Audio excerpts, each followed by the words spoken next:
Malaria, dengue, chikungunya, and now maybe Ebola, these are diseases plaguing the Caribbean. I'll be talking with the director of the Pan American Health Organization, or PAHO, Dr. Carissa Etienne, about the management of these diseases in the Caribbean. Up next on CaribNation.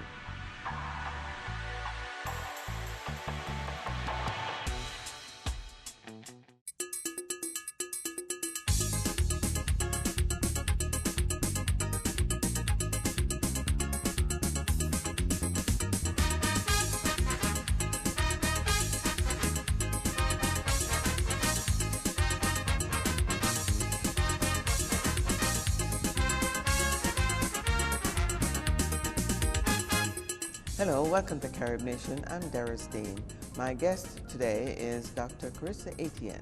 She is the director of the Pan American Health Organization, and I will be talking with her about its role in helping the Caribbean manage the diseases that plague the Caribbean. We'll talk about chikungunya, dengue, malaria, and maybe Ebola. Welcome to CaribNation, Dr. Etienne, and thank you so much for joining us. Thank you. It is a pleasure to be here with you. And it is my pleasure to have you with us. Thanks. Let's first talk a little bit about the role of the Pan American Health Organization. I know many people know that this is a large international organization, but give us some specifics in terms of your role connected to the Caribbean and how you interact with the Caribbean. The Pan American Health Organization is the leading specialized health agency in this region. We have existed for more than 110 years, and for many of those we have been in the Caribbean. So we have offices in many of the Caribbean countries, and because we are an intergovernmental agency, we work with member states. We help member states identify their priorities. We help member states in defining programs that will address those priorities, and we help them to monitor and evaluate those. We are really intimately associated with the work of governments, but increasingly we are working with civil society and also with the private sector, other private sector organizations. Many of the Caribbean citizens will have heard of the CAREC, the Caribbean Epidemiological Center, and the Caribbean Food and Nutrition Institute. Those centers were Caribbean centers that PAHO had the responsibility for managing and leading. And so over the years, we've worked with the Caribbean countries to address their environmental health issues, access to water, access to sanitation. We've helped them with maternal and child health. Those were huge programs. With addressing nutrition, so we ran the full gamut from addressing malnutrition and undernutrition to now dealing with obesity. And we've also worked very closely with helping countries address communicable diseases. And so you find that the Caribbean is free from the transmission of measles, they are free from polio, they are free from smallpox. We've certainly eliminated some of the communicable diseases that plague other countries. So you hardly hear of malaria in the Caribbean except for Guyana and Suriname. And we've addressed many of the neglected tropical diseases in the Caribbean. Right now, we face the problem, which is the daunting task and challenge of the chronic diseases. How do we deal with hypertension, with diabetes, the risk factors like obesity and smoking, to address what is the major killer of people, of the Caribbean peoples. But at the same time, we do have the communicable diseases. So you would know that the Caribbean was the second most affected region for HIV/AIDS, and we have seen the incidence come down significantly, in a significant increase in people who are on treatment for these diseases. But we are poised to be the first area that will eliminate mother-to-child transmission of HIV. So in a way, we've worked very hard with the Caribbean. The Caribbean has been very responsive. The heads of governments of the Caribbean have been really involved and committed You will know that they declared in Nassau in 2000 that the wealth of the Caribbean is the health of the Caribbean. So we've had tremendous response from our governments. Well, that's encouraging to hear, because as you raised CARIC, I have had the opportunity to deal with CARIC over time. And there's still some people who are concerned about the efficiency of CARIC in the Caribbean. Do you think that is because of its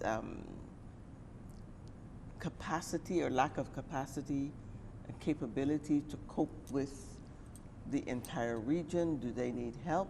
Should there be another organization similar to CARIC or another center somewhere else to manage some of these diseases? Because having everything channeled to them seemed to become a problem. How do you see that? So sometime in 2002, the Caribbean heads of state took the decision that they were going to integrate many of the regional health institutions into one institution. So CARIC and CFNI and SEHI and CRDTL, they came together, and CHRC, they were amalgamated into one, the Caribbean Public Health Agency, so which is known as CARFA. Right. PAHO sees itself as a significant support to CARFA, and we have a subvention to CARFA. We work jointly on the work plan. We, among ourselves, we decide what will CARFA work on and what will PAHO work on, so we don't duplicate efforts, but that we are complementary to each other. Do you think that the populace has bought into the importance of really taking control of their health? I know that primary health care is one of your concerns, and I understand that you've said that your focus is to try to develop or expand healthcare systems through primary health care. Break that down for me and tell me how you see that, how you plan Those to are do that. several issues in one, but maybe let's first deal with the population's awareness and sensitivity for the chronic diseases. I think what was very important in HIV, in Ebola, in chikungunya is the fear factor. So people were very much afraid of these conditions. What has happened with obesity, hypertension, diabetes, tobacco, is that the fear factor is not so significant. It's not as high. People have lived with them for a long time.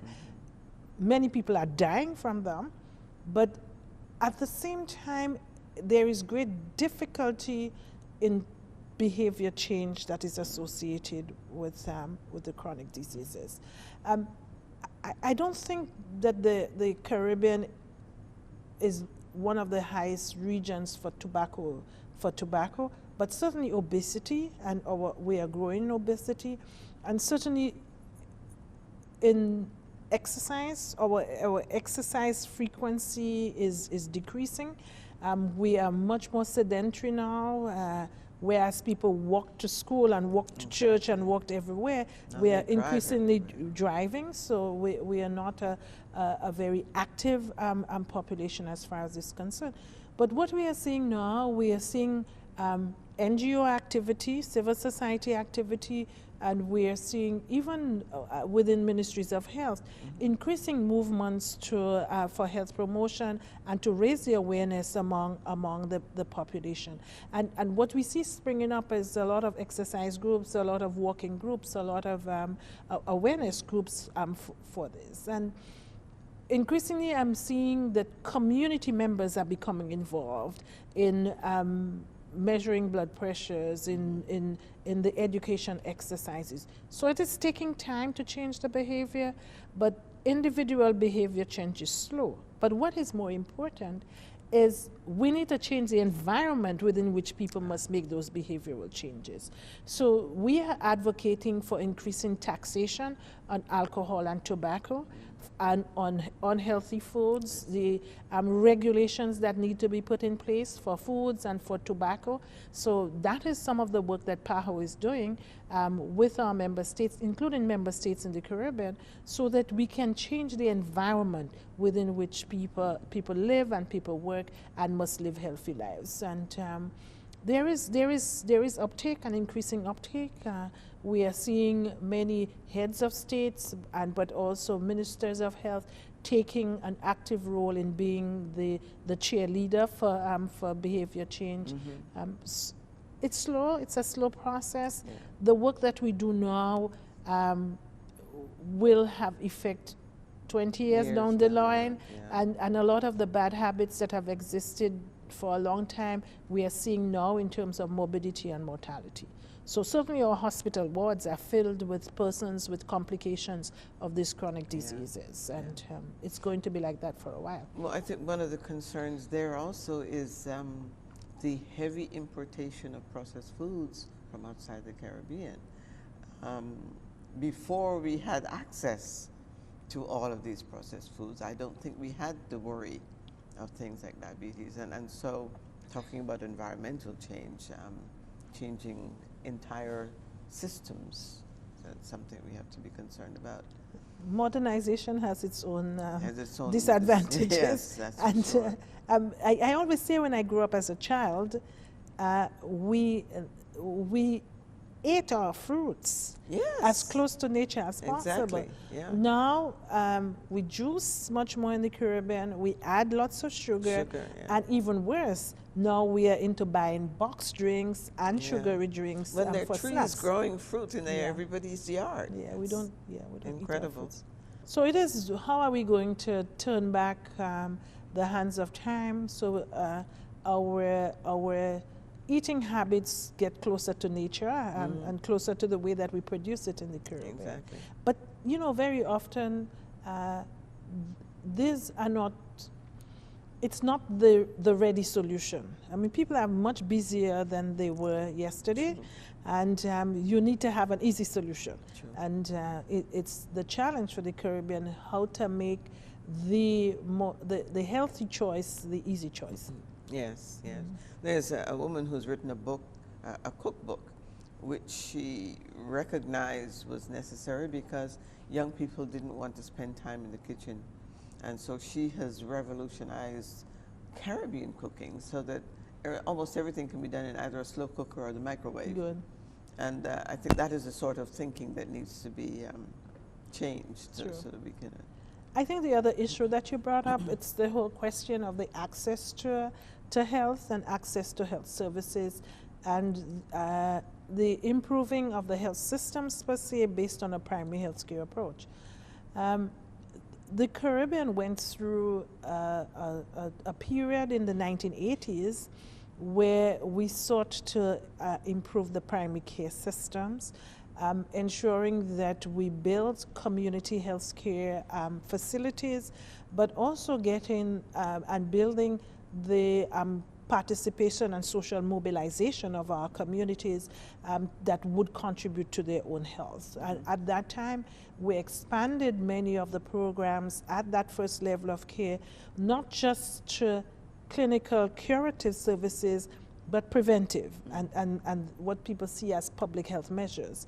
And however, what we are seeing is the demand and the increasing demand from the population is for tertiary level facilities. They want access to MRIs, and they want access to CT scans, and they want access to cardiac surgery, etc. And there is a need for it because of all of the complications that we are seeing from the chronic diseases. So what we are having is we have a situation where we must balance between being able to provide tertiary services and being able to provide the basic services like immunization, like maternal care, like child care, etc. And not funnel all the money into the to expensive the exactly. side, But it is a political issue for many of our governments because the lobby for tertiary services is very high. And primary care services are not very visible because a lot of them are basic, prevention yeah, and basic. But we are convinced that the way to improving health status of individuals and allowing communities to produce maximally and to with dignity is to ensure that at the basic level that everyone has access. Excellent health. Excellent basic care. Yeah. And at the same time that we strengthen our secondary care services and have access to tertiary services. When you think about some of our populations, 30,000 people, 70,000 people, 100,000 people, if every island must have renal transplantation and cardiac transplantation, and all of those really very high costly services, it's not cost effective, and it's not, you see?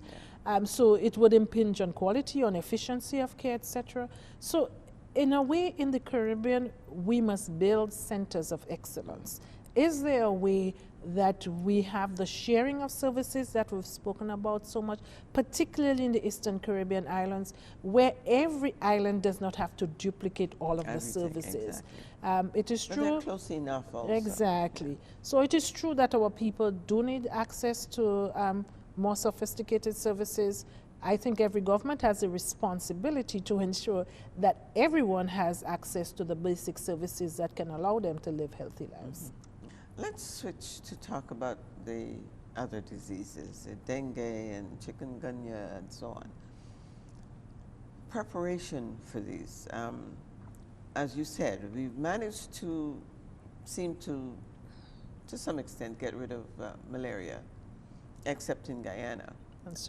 And talking about that, what is the state in Guyana and what needs to be done or what can still be done to really eliminate malaria in Guyana? Okay, so in the Caribbean, if you think that Haiti and Dominica is part of the, and Dominican Republic are part of the Caribbean, then we have malaria there too as well. Yes. And PAHO with other partners, we are engaged in an initiative to free both Haiti and the Dominican Republic from malaria. But in Guyana, Guyana shares borders with Suriname, with Brazil, with the whole Amazonian basin there, and they are very prone to infestation and so the vector for malaria there as well. Yeah. But we are working with them in the what we call a malaria shield project to help them to reduce the transmission of malaria there.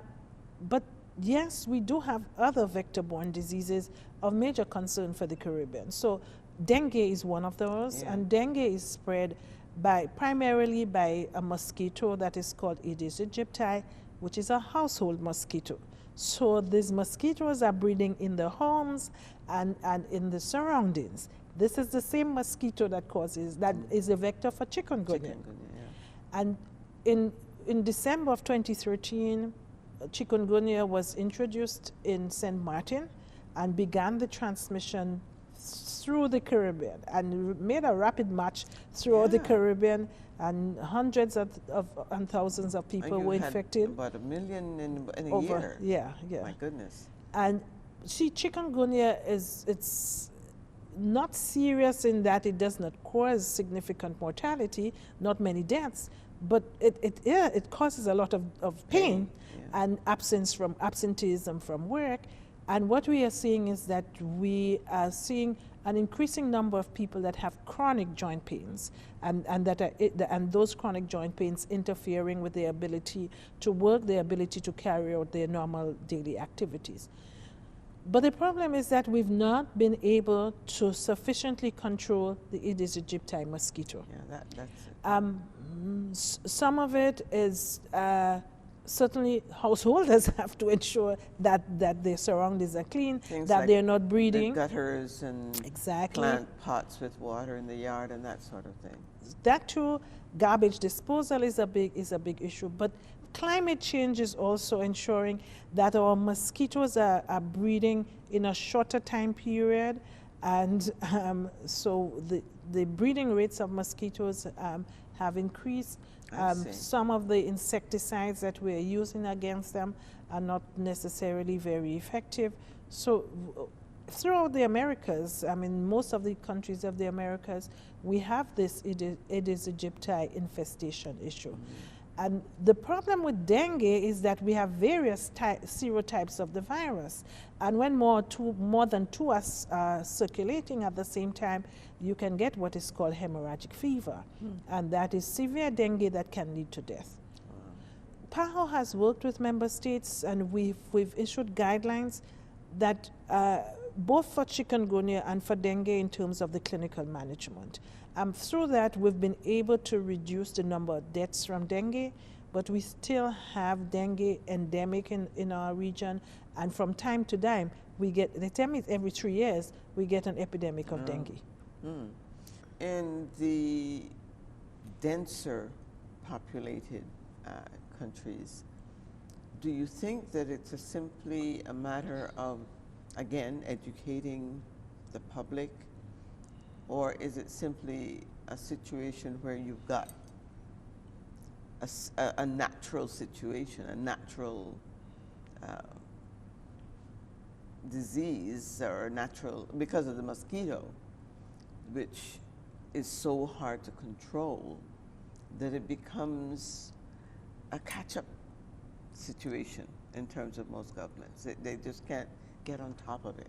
The response to certainly chikungunya and dengue has to be a multi-sectoral, multifactorial response. So the Ministry of Health gets blamed very often, but it's much more than that. It's agricultural practices, it is garbage disposal practices, it is access to water, because if householders have to store water, then that also causes breeding.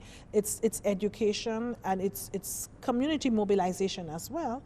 So communities take responsibility for ensuring that the surroundings are kept clear, and it's also an issue for local governments as well.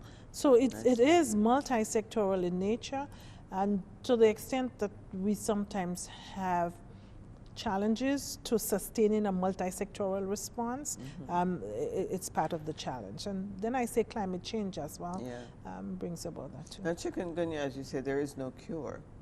No. And so someone who contracts, is it that the extent to which one has been affected is what determines how long it stays within your system, or whether you have chronic joint pain forever, or for 6 months, for 2 years? I don't think that they know, and they can't predict who is going to have the chronic joint pains. It's just that a certain percentage, and it looks that in this epidemic of chikungunya in the Americas, that the incidence of chronic joint pains is probably higher than in previous epidemics that they've seen. But there are no markers that would identify who will most probably get chronic joint pains. Of course, the illness doesn't last outside of 3 weeks. Usually, it's less than that. It causes severe debilitation at the time that you have it, an illness, but doesn't cause death so often. Now, the reason why we've had such a massive number of people being infected is because we had no immunity to chikungunya. Yeah, this is a new disease, new disease to the region. We have no immunity. No we have high infestation rates of the carrier, the vector, and so we have a perfect storm, and that has hit the Americas. So now we have to work on a vaccine. A vaccine for chikungunya. I think we first have to get the vaccine for dengue, and work is advancing on that. One that can do that. We did. No, one will not work with both, but the work is advancing on vaccine for against dengue. Yes. Now, Ebola has just come on the scene, and I don't think we've had any cases that I know of in the Caribbean. No. But we must be prepared in the Caribbean. I understand that you've been doing some training. Can you talk a little bit about how that is going, and what you've been able to set in place to help the Caribbean prepare for Ebola? The Caribbean is threatened by Ebola, as is all of the Americas. It's a low threat, but nonetheless it is a threat, and it's a threat that we need to take seriously. Because the Caribbean is so dependent on tourism, an introduction of one case of Ebola in the Caribbean can have significant social and economic implications. So we have taken the threat of Ebola seriously throughout the Americas, and that includes the Caribbean too. In the Caribbean, we've worked with the Caribbean Public Health Agency. So we've had discussions at the levels of heads of state, and we participated at their meetings. We've held on the ground. We visited most of the Caribbean countries. So in all, PAHO has done 28 missions to our member states. We have assessed what is their readiness for identification, for containment, for clinical management, for risk communication. So we have all of that information. We've conducted training for risk communication. We've done training in the clinical management, putting on and removing the protective equipment and protective gear. We've helped member states in some instances to look at the isolation facilities and what needs to be done there.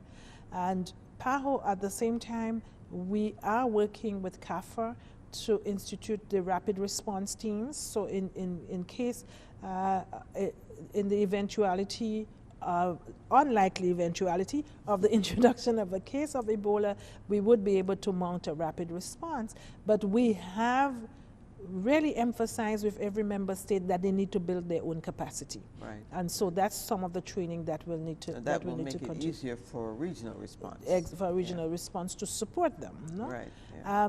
We've also looked into the storing of the protective gear and equipment. And so we do have a stockpile that can be mobilized in the case of Ebola. So we are working actively with our member states there, and particularly on this, so we can build that resilience that we will need. Well, it's been a great education to me to talk with you, and I thank you so much for joining us, and I hope that our audience has learned as much as I have, and I appreciate you coming with us to talk to us at CaribNation. No, thank you, and it's a pleasure to speak to the Caribbean people and to say that PAHO is a friend for health and in health for all of the Caribbean people and for the region as a whole. Okay. Thank you so much for having us. Thanks for watching on CaribNation. I hope you have a better understanding now of the Pan American Health Organization, and remember, you all have a stake in your health. So until next time, thanks for watching us. I'm Dengue, and remember, our motto is one people, one culture, one Caribbean, one nation.